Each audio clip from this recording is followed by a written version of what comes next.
Hi, friends. Miss Kennedy here to read another chapter of The Mouse and the Motorcycle. We left off when they had a problem.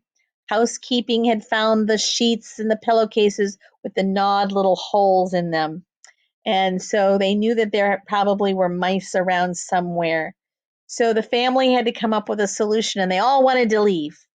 But Ralph came up with a plan to stay quiet and have Keith deliver their food to them. We'll have to see what happens. Our next chapter, chapter 10, is called An Anxious Night or Worried Night. We'll have to find out what happens. At first, Ralph's scheme worked. Keith delivered the promised bacon, toast, and jelly. The mice ate sparingly and laid aside the leftovers against the day that Keith must leave the hotel. Ralph's mother continued to worry about tipping room service. I want to do the right thing, she insisted. There must be some way we could manage a tip. The mice dared not leave the nest to search for small coins that might have rolled under beds or dressers.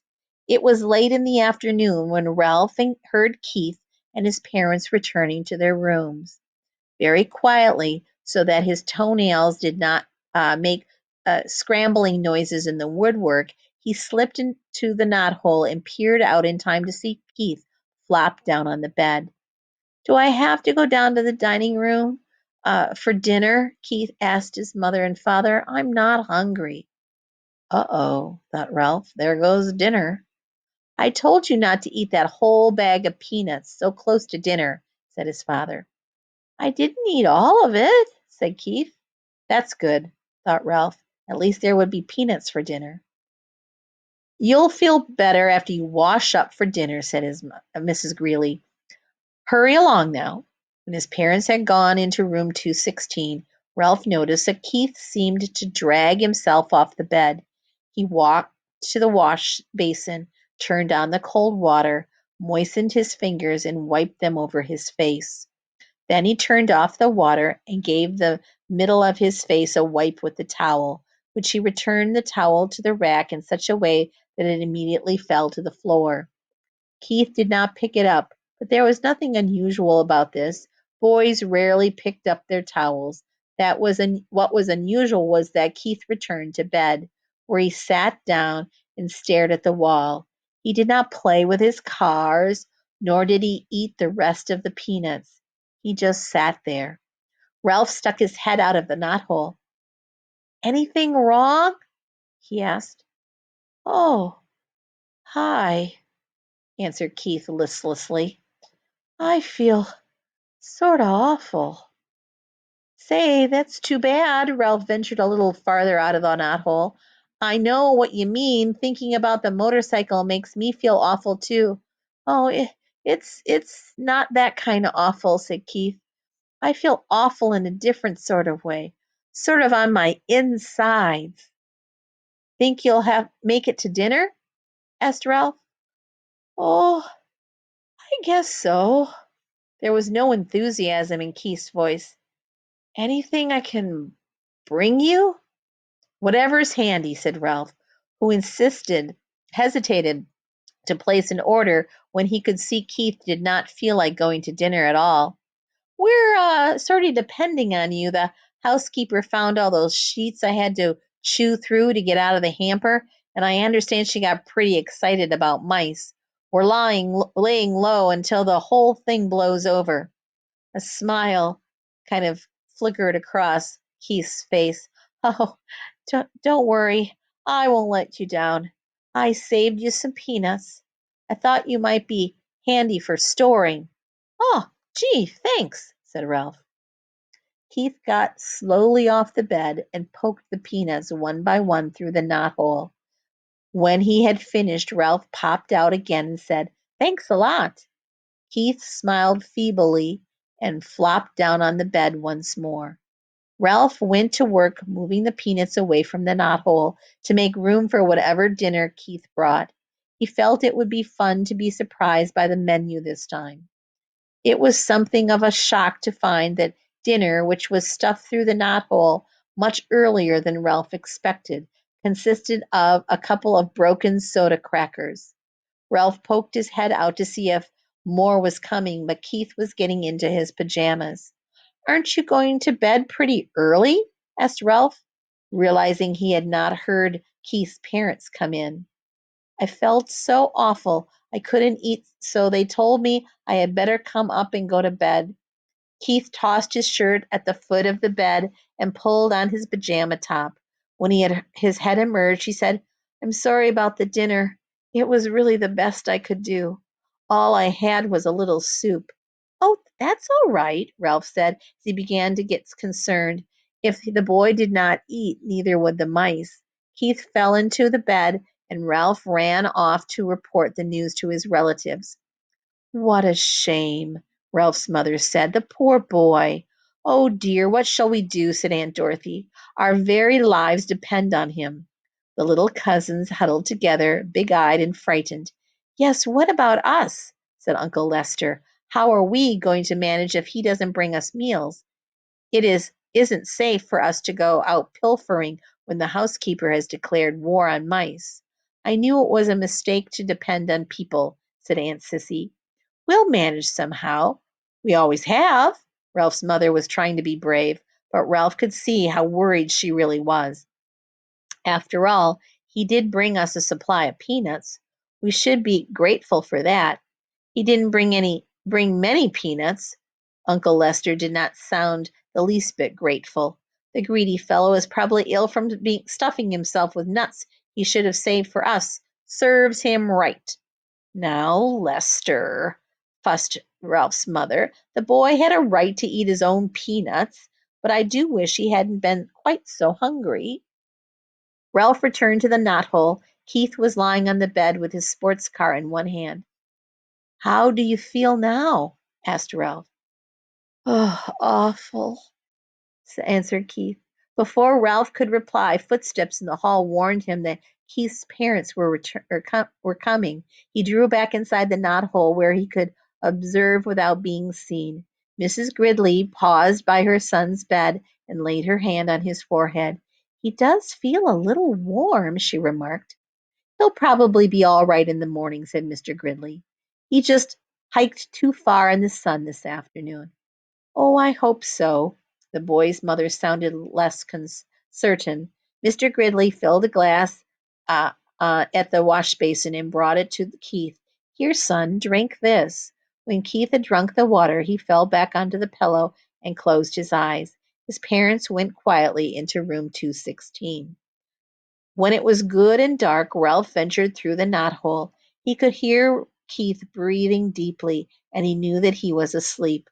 Since he had no one to talk to, he found the little crash helmet where he had hidden it behind the curtain, and after he had adjusted the rubber band under his chin, he climbed up to the windowsill to look out into the world beyond the hotel and dream about the lost motorcycle. From his perch on the windowsill, Ralph saw that the parking lot held more cars than usual.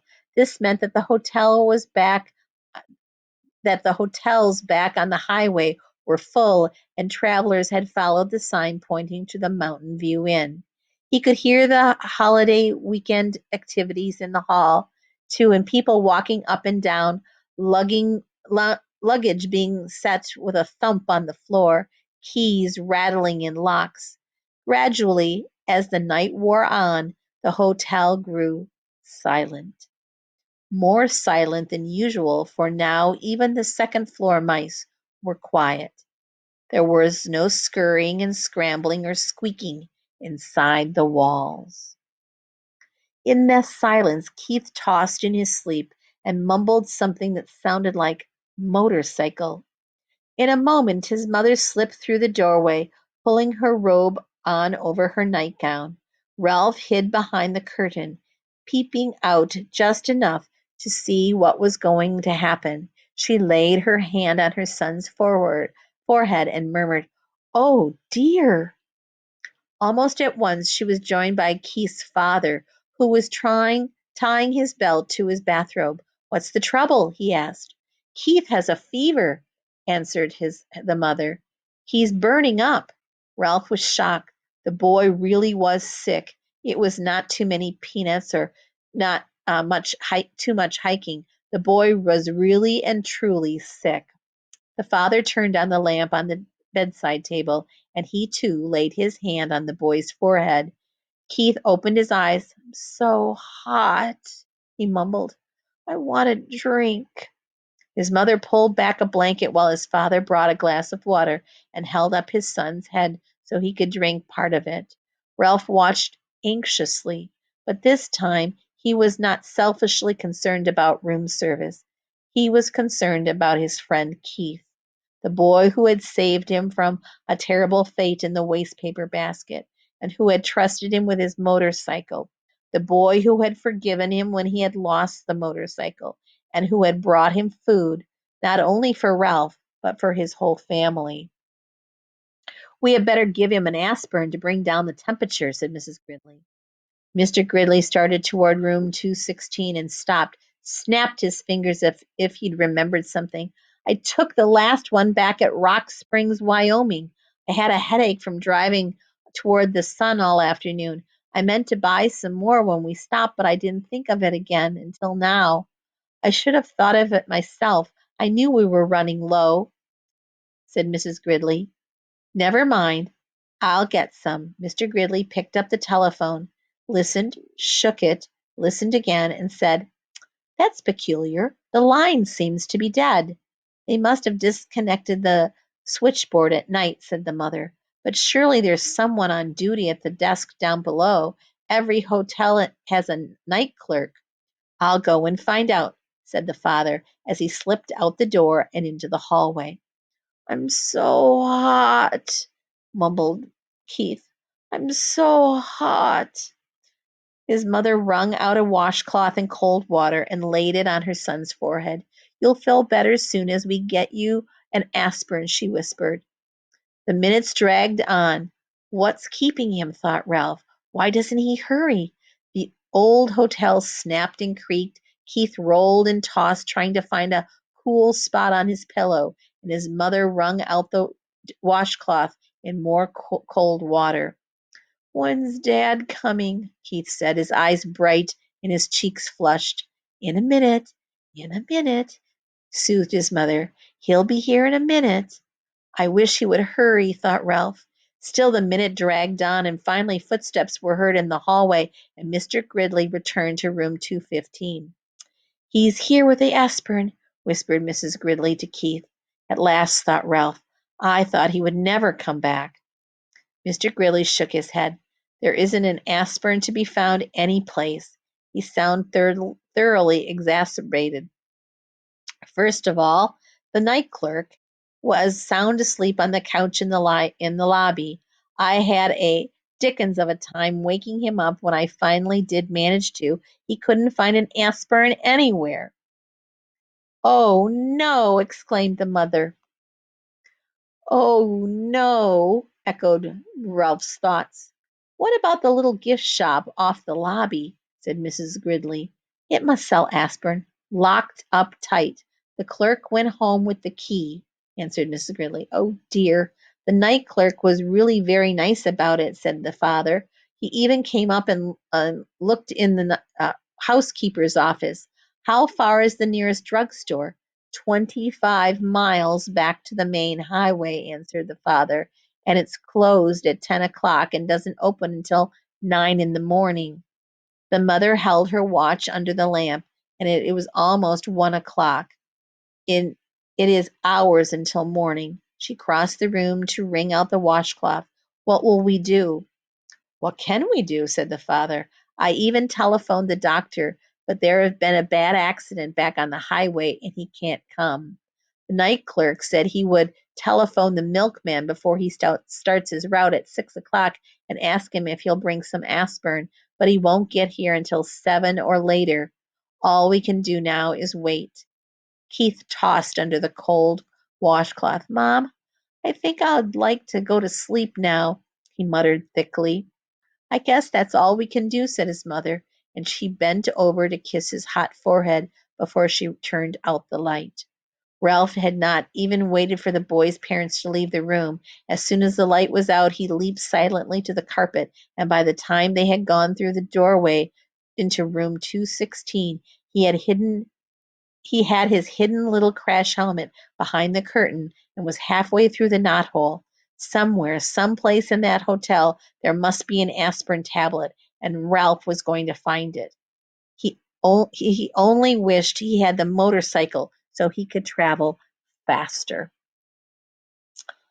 That's the end of that chapter. We're going to have to find out what happens. Poor Keith is feeling pretty sick.